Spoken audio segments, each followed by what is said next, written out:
Welcome to this explainer. Today, we're diving into something absolutely wild, a massive, state-driven engineering mission that is using cutting-edge digital tracking and large-scale water recycling to literally turn the barren Egyptian desert into a blooming oasis.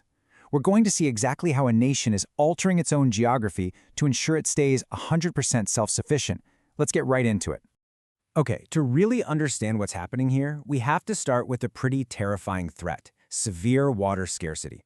490. That is Egypt's current water share per capita, annually, in cubic meters. To put that into perspective for you, the global water poverty line is 1,000 cubic meters per person. So Egypt is surviving on less than half the globally recognized minimum. The Nile River is practically their only source of water. The quota is strictly limited, and the population just keeps on growing. So how on earth does a country expand its agriculture and launch mega projects like planting millions of acres in Toshka and the New Delta under that kind of pressure? Let's look at Section 1, the Future of Egypt Agency, Forging a New Era. So back in 2022, the state launched this incredibly ambitious strategy to fight off the looming drought, and what started out as a pretty standard, focused military land reclamation project has radically evolved. Today, the Future of Egypt Agency is an integrated economic, agricultural, and logistics powerhouse. It's a massive end-to-end ecosystem overseeing the whole shebang, from putting the initial seeds in the ground all the way to food processing, livestock, poultry, and fish production. It even extends into logistics, mining, clean energy, and urban development. It's all meticulously designed to maximize national resources and lock down food security. But as you can imagine, a massive institution like that needs an equally massive financial framework. Enter the Nile Pyramid Sovereign Fund. This is a powerful financial engine designed specifically to manage these new agricultural assets with maximum flexibility. It's crucial for forging those vital partnerships with the private sector and investors, which ensures really fast, sustainable growth under the highest standards of governance. Moving on to Section 2, Engineering the Impossible, Building Parallel Rivers. Here is the million-dollar question. How do you physically expand agriculture when the main Nile's waters are strictly limited? Well, the ingenious solution is to literally build new parallel rivers. I mean it. The state's strategy relies on treating and reusing agricultural wastewater, recycling every single drop multiple times. By transferring agricultural drainage water out to places like the Western Delta, they are effectively conjuring entirely new water resources right in the middle of the eastern and western deserts. And this brilliantly illustrates the sheer scale of the engineering magic we're talking about here. Take a look at the Bahr al-Baqar mega project.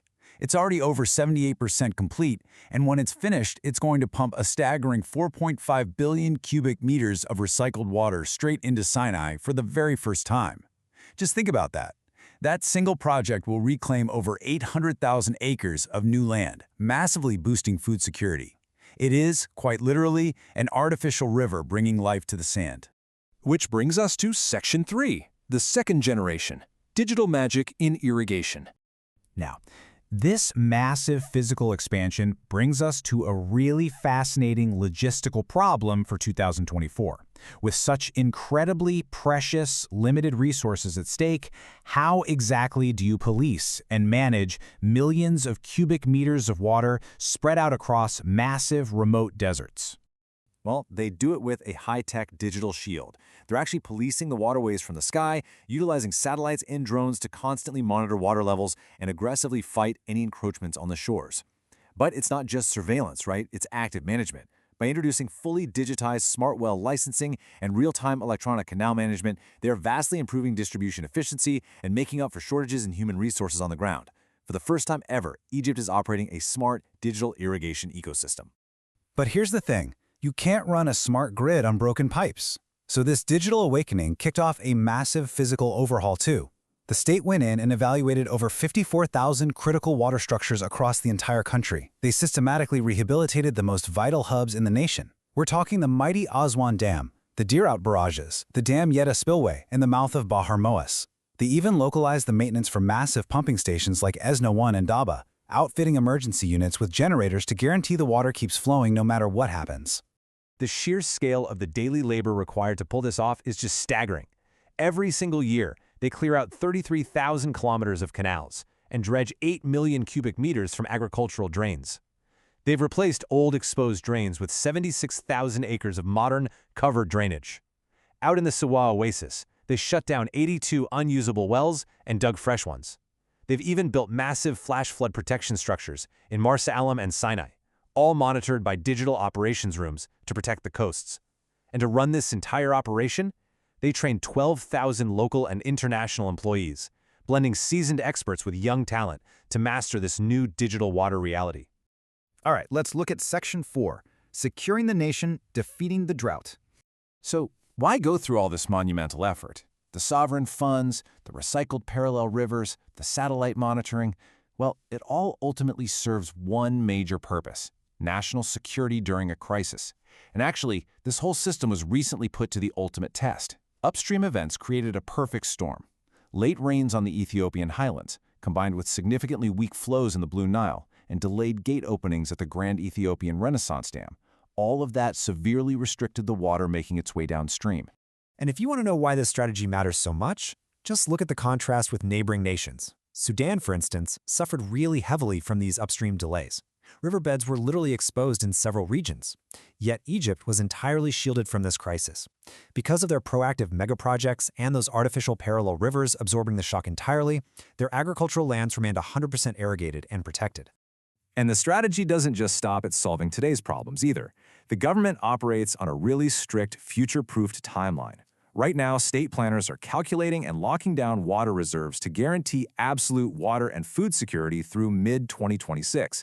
They've modeled every conceivable upstream scenario, whether that's an extreme withholding of water or a sudden massive release of floodwaters. They are completely prepared and secured until the next major flood season kicks off in late 2026. No sudden shocks can disrupt them.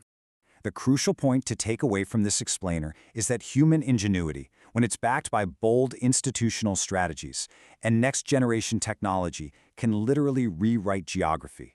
By valuing every single drop of water and building this incredible digital and physical infrastructure to recycle it, they've managed to conquer nature's harshest limits and secure the lifeblood of an entire nation. As we wrap things up today, I really want to leave you with this thought to chew on.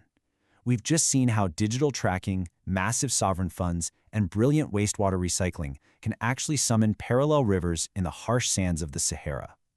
If this level of advanced engineering can successfully safeguard an entire nation against unprecedented drought, what other barren landscapes around the world are just waiting for the right technology to bloom? Thank you so much for exploring this fascinating transformation with me. Keep wondering, keep learning, and I'll catch you in the next explainer.